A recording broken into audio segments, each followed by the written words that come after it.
So nakita ho namin dahil sa sunod-sunod na mga pangyayari ng pagtanggal ay napag-isipan ng ilang mga kasama natin dito sa rehiyon ng BARM, lalong-lalo na ang mga miyembro din ng mga MILF at mga CSOs, mga academe at iba't ibang sektor ng kababaihan at kabataan na kailangan na natin ilabas yung mga hinaing na ito at maparating sa national government na hindi na nararapat yung mga ganitong mga pagtatanggal sa mga pamunuan ng MILF sa Bangsamoro Autonomous Region in Muslim Mindanao.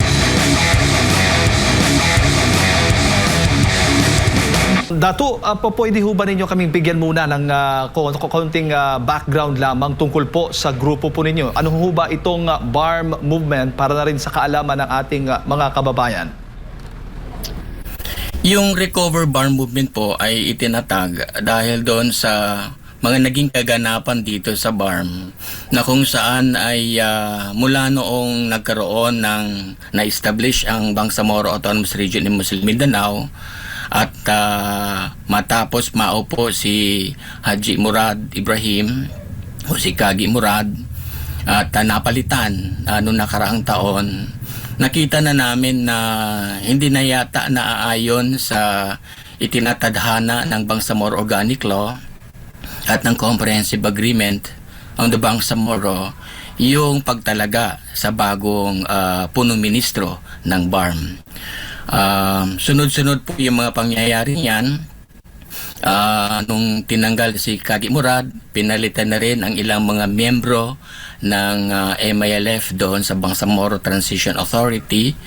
At sa ngayon po ay noong Monday ay katatanggal lamang ng Minister ng MBSTE si Sir Mohagel Iqbal. So nakita ho namin dahil sa sunod-sunod na mga pangyayari ng pagtanggal ay napag-isipan ng ilang mga kasama natin dito sa rehiyon ng BARM, lalong-lalo na ang mga miyembro din ng mga MILF at mga CSOs, mga academe at iba't ibang sektor ng kababaihan at kabataan na kailangan na natin ilabas yung mga hinaing na ito at maparating sa national government na hindi na nararapat yung mga ganitong mga pagtatanggal sa mga pamunuan ng MILF sa Bangsamoro Autonomous Region in Muslim Mindanao. Opo. Gaano ho karami yung mga taga-suporta po ninyo ang dumalo dyan sa naging peace rally po ninyo dyan sa Cotabato City?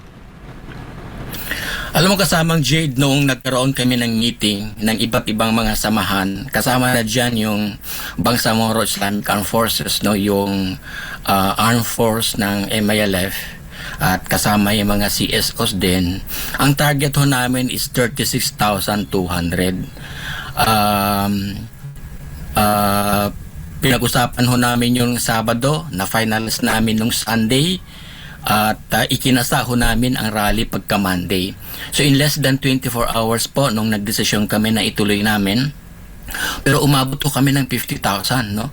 So makita naman niyo sa mga videos at sa mga litrato na punong-puno po yung hilera, yung kalsada ng Governor Gutierrez Avenue hanggang dito po sa main highway ay dinagsa po ng mamamayan dahil nga doon sa naging panawagan natin na kailangan ng i-recover muli yung BARM, no?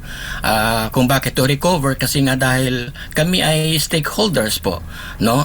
Lumahok ko kami sa plebisito para magkaroon ng ma-establish ang Bangsamoro Autonomous Regional Government matapos maaprubahan yung panukalang RA 1154 o yung Bangsamoro Organic Law. Opo, pero sa kabilangan ng panawagan po ninyo nung kamakailan lamang nitong Lunes, tama, itong peace rally po ninyo, nitong weekend, ay tinanggal pa rin po itong si Murad, si Minister Minister Mohagel Iqbal bilang minister nga po. Ano yung reaksyon ng mga taga-suporta po ninyo matapos nga naging desisyon na ito ni Chief Minister Makakwa? Nung nakuha namin po yung letter ni Chief Minister Makakwa, nakuha namin na-secure namin ang kopya ng letter na pinadala kay Minister Iqbal. Naplano na ho namin yung ganitong pagkilos. Nung isinagawa namin ang pagkilos na ito, pinatinawag ho namin na emergency rally para sana hikayatin ang Chief Minister na huwag niyang ituloy. At ganun na din po yung memorandum na inilabas, nakita din po namin, naglabas po ng memorandum yung chairman ng Moro Islamic Liberation Front sa pamumuno po ni Haji Murad Ibrahim na hold in abeyance muna yung pagtatanggal para mapag-usapan sa loob ng Central Committee kung ano ang mga dapat nararapat nang gawin. Dahil po nasa period po tayo ng transition, kailangan ho maihanda ang lahat, makonsolida ang pamunuan ng MLF para doon sa regular government, na doon sana ang focus. Ganon din po ang panawagan sana namin ng Recover Bar Movement na wala mo nang galawan po, no? Ayusin natin yung iba't ibang priority codes. Ayusin natin ang mga paglalagay ng pagtatatag ng mga ministro, pagpapalakas ng mga ministro, ating yung mga polisiya, yung struktura, para pag humarap na tayo sa eleksyon at magkaroon na ng regular government, ay maayos na ang lahat, no? Hindi po yung sa ganitong yugto pa lamang hindi na natin na naayos yung ating mga sarili, no? So sa kabila nun po, tinuloy pa rin yung pagtatanggal at inassume na po niya yung pagiging minister, no, ng MPHTE. So concurrently po, maliban sa siya ay chief minister, ay siya na rin po yung as of today or as of yesterday, siya na rin po yung minister ng Ministry of Basic, Higher and Technical Education. Ano ho bang masasabi ng grupo po ninyo sa kinakaharap na issue o kaso ni Mohaguer Iqbal, kaugnay nga po daw doon allegedly sa pagbili ng nagkakahalaga po ng 2.2 billion pesos na mga education and training materials? Maraming salamat kasamang Jade sa tanong. Pero ayoko pong pumasok doon sa detalye, no, ng kaso. Pero kung mayroon man ng ganitong mga preliminary findings, ito po ay preliminary na findings ng Commission on Audit. So hindi pa ho ito criminal investigation at kahit ito ay criminal investigation, nandyan po yung ombudsman to investigate that case. So dahil preliminary po, so wala, hindi pa ho penal. Kaya tingin namin, hayaan po natin ang proseso ng Commission on Audit dahil tuloy-tuloy naman ang investigation ng Commission on Audit on that. Pero itong pagtatanggal ho ay hindi dapat po hindi po naayon dahil hindi naman po yun penal. So yun din po ang panawagan namin na kung magkaroon man ng pagtatanggal, magkaroon man ng pagpapalit, ay dapat mapag-usapan muli doon sa Central Committee ng MILF, na kung saan ang MILF po, ito po yung inatasan, no, nakalagay ho sa Article 16 Section 2 ng Bangsamoro Organic Law na ang Bangsamoro Transition sa Bangsamoro Transition Authority ang dapat ay MILF led po, no. So ibig sabihin, during the transition kailangan MLF ang mamuno, no. So yung kaso na po yan ay hiwalay na proseso po yan at hindi mo dapat ho hindi po yun, or dapat yan kaugnayan po sa pagtatanggal niya dito kay Mohaguer Iqbal bilang minister ng MPHTE. Opo, pero may nakikita ho ba, bago ko lang ipasa kay partner Admar, may nakikita ho ba kayong anggulo na parte ito ng paninira laban po sa kanya? Hindi ho natin maiwasan yon dahil kung makikita naman ninyo sa mahaba-habang panahon na single-handedly masasabi natin na napakalaking role, napaka-critical ng role ni Mohaguer Iqbal sa buong proseso ng peace process, magmula doon sa signing sa negotiations para sa Comprehensive Agreement ng Bangsamoro na napirmahan noong 2014 hanggang sa nagkaroon ng Bangsamoro Organic Law noong 2018 at handa na-establish yung BARM noong 2019. ang buong proseso na po ito ay si Sir Mohagil Iqbal po yung isa sa mga nangunguna, no? At masasabi natin architect. So ngayon po, nagtataka kami na bakit siya bigla na lang tinanggal dahil na hindi pa tapos ang transition.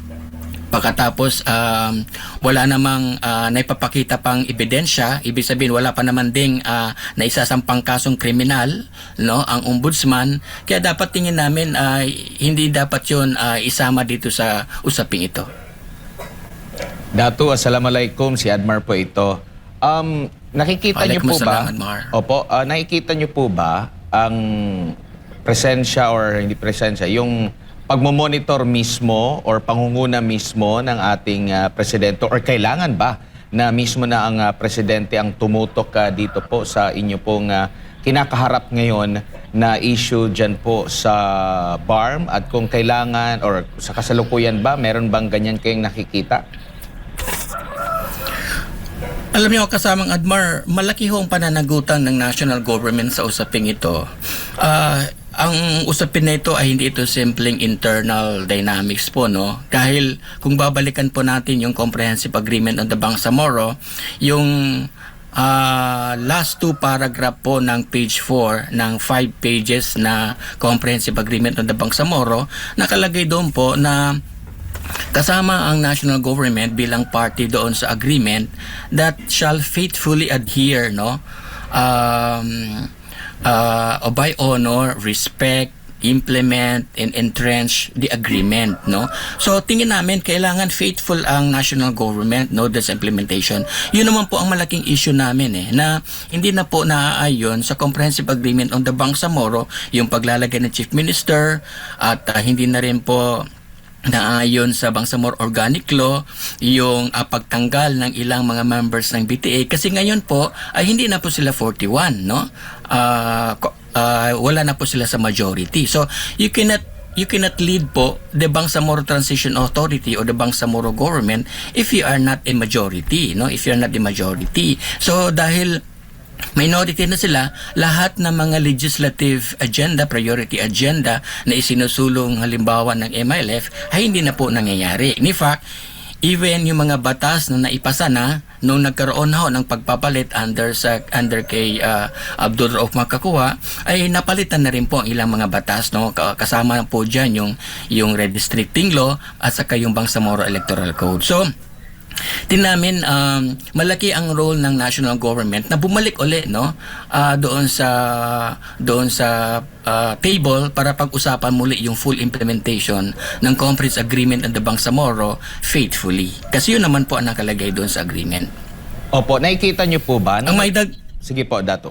Ang may dagdag ko lang Sir Admar, nagkakagulo ho yung ganitong proseso, ganitong mga sitwasyon dito sa BARM. Malaki ho ang role, no, ni dating Secretary Galvez.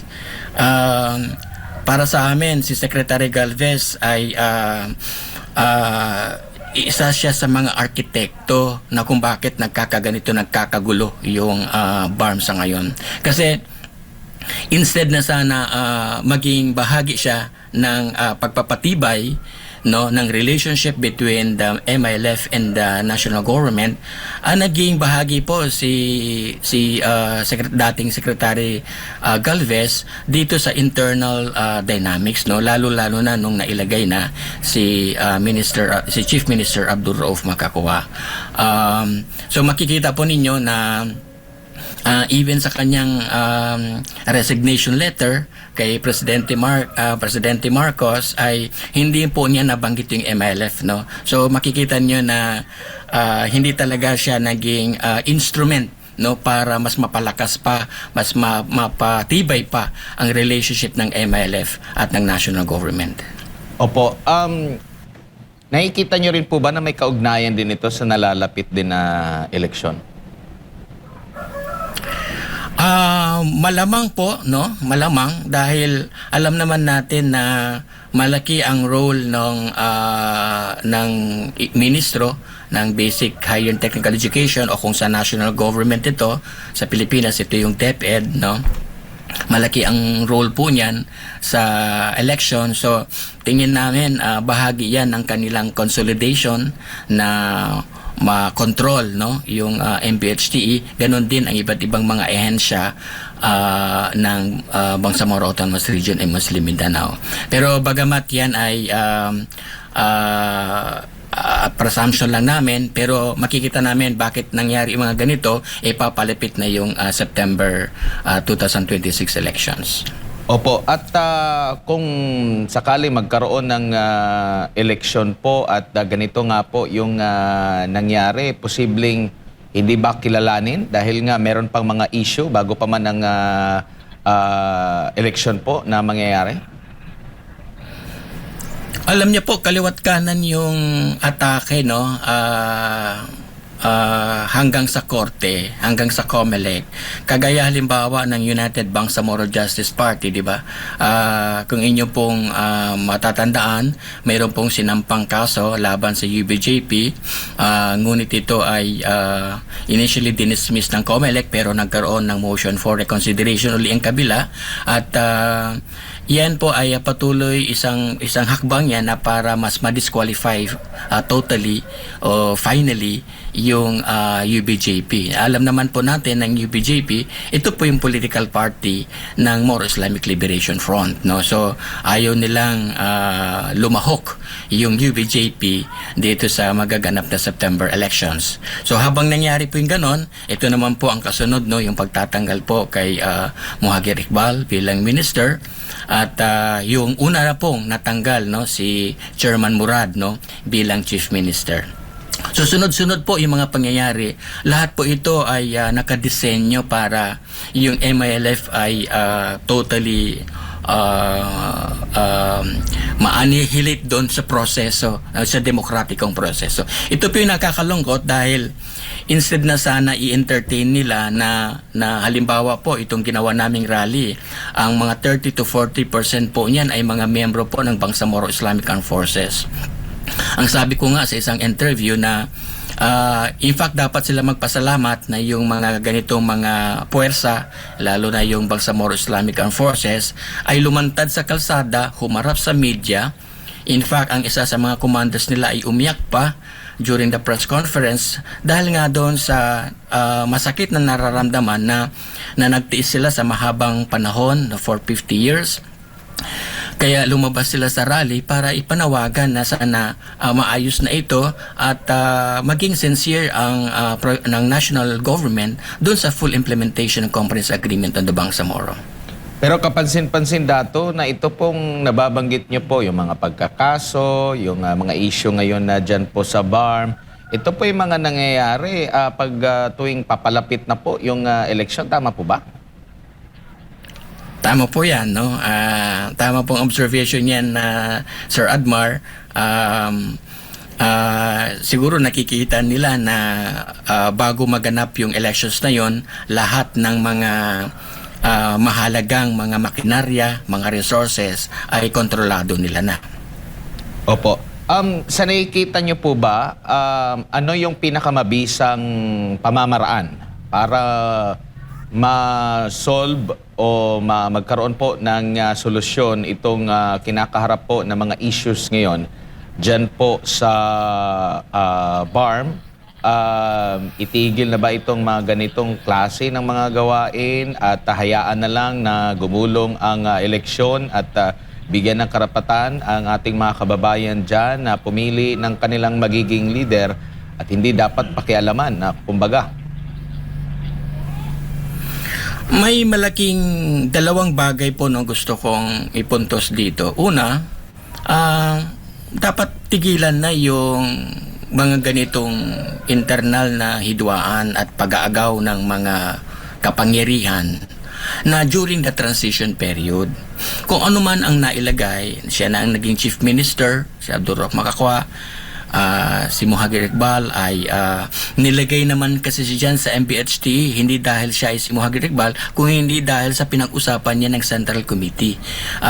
Kung inyo pong para maunawaan po ng mga nakikinig sa atin, dahil nga po ang MLF, ang namumuno po dyan ay ang Central Committee. Lahat po ng desisyon ng MLF ay dapat ho dumadaan sa kanilang Central Committee. Doon ho pinag-uusapan yan. So ang paglagay ho kay Mohagel Iqbal bilang Education Minister ay desisyon po yan ng Central Committee, no?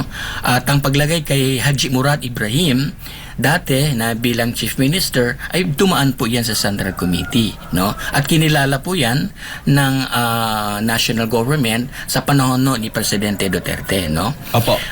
Pero ito pong panahon ni Marcos, lalo na sa pangalawang appointment ng BTA ay yun po no, nilagay na po si Sami Gambar o si Abdul Rauf Magkakuwa.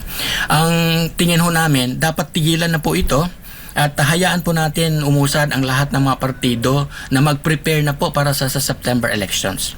Pangalawa po, yung national government kailangan una, hindi sila dapat makialam doon sa mga internal dynamics. In fact, dapat mag-facilitate sila at maging kabahagi sila doon sa full implementation ng Comprehensive Agreement on the Bangsamoro. Let's go back to the intent of the agreement. And also, let's go back to Article 16 Section 2 of the Bangsamoro Transition Authority or of ORA 1154, which says that the Bangsamoro Transition Authority shall be led by the Moro Islamic Liberation Front. So dalawa lang po yung nire-request namin, ang dinidemand namin. I-recognize yung provision ng law. Pangalawa po, balikan po yung mga agreements doon sa Comprehensive Agreement ng Bangsamoro habang piniprepare po natin yung September elections. Kasi po, kung may ganitong kaguluhan po, no, tatawag sana humantong sa hindi mas kanais-nais na sitwasyon, madi-disturb din po no yung paghahanda natin doon sa September 2026 election. So ang panawagan ho ng Recover Bar Movement, wala munang mga ganitong pagkakaso sa korte, wala mo ng pagtatanggal, tuloy lang yung pamamahala ng BARM kasi naapektuhan ho dito yung mga ordinaryong civilian yung ordinaryong Bangsamoro na umaasa sa services ng BARM. Ngayon po kung tatanggalin man siyang minister, mabubulabog naman po ang buong ministro, di ba? Kagaya ho ang MBST, isa sa pinakamalaking ministro dito sa BARM po ang MBSTE, no? Libo-libo po yung teachers niyan, daang-daang libo po ang estudyante umaasa niyan. Lahat ho yan maapektuhan, no? Instead na mag-focus ang mga teachers para sa trainings nila sa gaganapin na halimbawa na elections, nagkakagulo naman sa baba. Maaaring magpapalit na naman ng mga school division superintendent, magpapalit na naman ng iba't ibang mga pamunuan sa loob ng MBHTE. Ngayon kung magbabago ho ang pamunuan ng MBHTE, magbabago hanggang dun sa baba, madidiskaril naman po yung mga preparation na dapat sana ay maihanda na namin o mahanda na natin para sa September elections. Opo, Dato, nabanggit niyo po yung si dating Pangulong Rodrigo Duterte. Dati po, paano po yung treatment? Kasi sa pagkakalam natin, panahon din ni Pangulong Duterte na isabatas itong Bangsamoro Organic Law, no? At sa panahon po ba niya, paano yung treatment? At nakikita niyo po ba na yung estilo niya bilang isang taga Mindanao din po at for sure nakakaalam sa mga dynamics po dyan sa Mindanao, lalo na rin dyan sa BARM. Sa nakikita nyo po, yun ang pinaka-epektibo na pamamaraan or treatment po sa ilalim ng kanyang pamumuno, Dato? Bigyan ko lang ho ng konting parang historical context, no. Ang nangyari po dito, una-una po, wala pong Bangsamoro Organic Law kung wala po yung Comprehensive Agreement of the Bangsamoro. Wala pong Comprehensive Agreement of the Bangsamoro kung hindi po lumahok ang Moro Islamic Liberation Front. So, makikita nyo po, nung napirmahan ang Comprehensive Agreement of the Bangsamoro sa panahon ni Presidente Aquino, at yan po ay natalakay naman ni Dato Mussolini, noong 2014 nagkapirmahan, pero noong pag-unang noong 2018 nagkaroon ng, kung hindi ako nagkakamali, nung nangyari ang o bago ang 2000 nagkaroon ng Mama sa Pano at hindi natuloy ang Bangsamoro Basic Law, no? At noong panahon na po yon, matandaan ko at nandun po ako sa hearing na yon. Ang chairman po ng local government ay po si Presidente Marcos, no. Siya po ang chair ng local government at nung panahon niya po na yon, yung Bangsamoro Basic Law ay hindi po natuloy.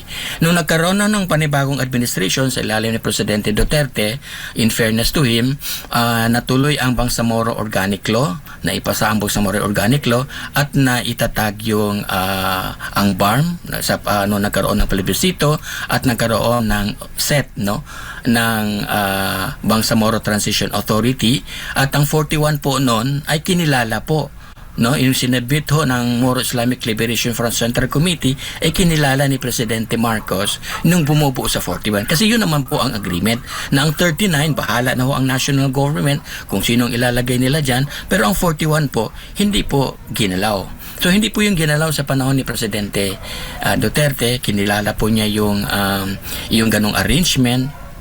Pero nung nagpalit na po ng administration at matapos ang mga 2-3 taon na namuno si Kagi Murad nung 2005, sa ilalim pa rin ni Presidente Marcos, ay napalitan na po at hindi na po nasunod kung ano ang naging arrangement, ang naging agreement na kung saan ay nangyari ito sa panahon ni Presidente Duterte. Opo, siguro bilang panghuli na lang po, Dato, ano po, meron po ba kayong nakikitang worst case scenario kung hindi ito agad na matutugunan ng atin pong gobyerno ito at hahayaan na lamang po ang kinakaharap na mga issue ngayon dyan sa BARM?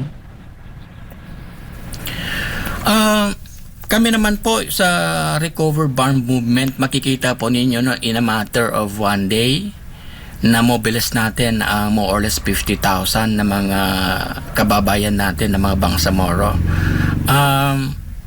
Ito po ay spontaneous, no? Spontaneous reaction sa mahabang panahon po ng pagpipigil nila. Ang ayaw natin mangyari kasamang ADMAR na hindi natin makontain yung magiging reactions nila, yung sama ng loob, yung sakit ng kanilang damdamin. Kaya nga, maganda na yung mga ganitong pagkilos para na ipapahayag nila. Ayoko namin siyempre na manawagan, no, ng karahasan, no. Hindi ho yung makakatulong para isulong kung ano ang karapatan ng Bangsamoro para sa kanyang sariling pagpapasya, kundi ang panawagan namin sa national government na para makontain ho natin yung mga ganitong damdamin. They really have to sit down, no, with the leadership of the Moro Islamic Liberation Front, so that the intent of the agreement as well as the provisions cited in the Bangsamoro Organic Law are fully implemented. I think that is very critical, no, to resolve this issue. Otherwise po, saan natin pag-uusapan ang problema? Saan natin ayusin? Kung tatakbo naman po sa korte, matagal ho ang proseso sa korte, no. May nangangailangan po yung ganitong issue ng urgent action, no, yung focus ng Marcos administration. Yun yung sinisigaw ng taong bayan na mag-focus ang national government. Until now po wala pa nga silang wala pa nga share ang government panel, no. So paano magpatuloy yung pag-uusap? Paano matuloy yung pag-usap muli doon sa Comprehensive Agreement of the Bangsamoro, yung implementation nito? Wala nang kausap ang Moro Islamic Liberation Front. So, ayaw natin yung ganitong mayroong lull period. Dahil ang lull period na ito, hindi natin alam, no? Hindi natin makontrol kung ano yung mangyayari in the coming days. No? Pero, again, ayokong ma-misinterpret yung panawagan namin. Kaya nga lahat ito ay dinadaan namin sa demokrating proseso. Kung kailangan magkorte, nagkorte, bagamat mahabang proseso po yan. Pero kung sanang maging seryoso sana yung pamunuan ng BARM ngayon at ng national government, tingin namin kayang-kaya ma-resolve ang issue before the September elections.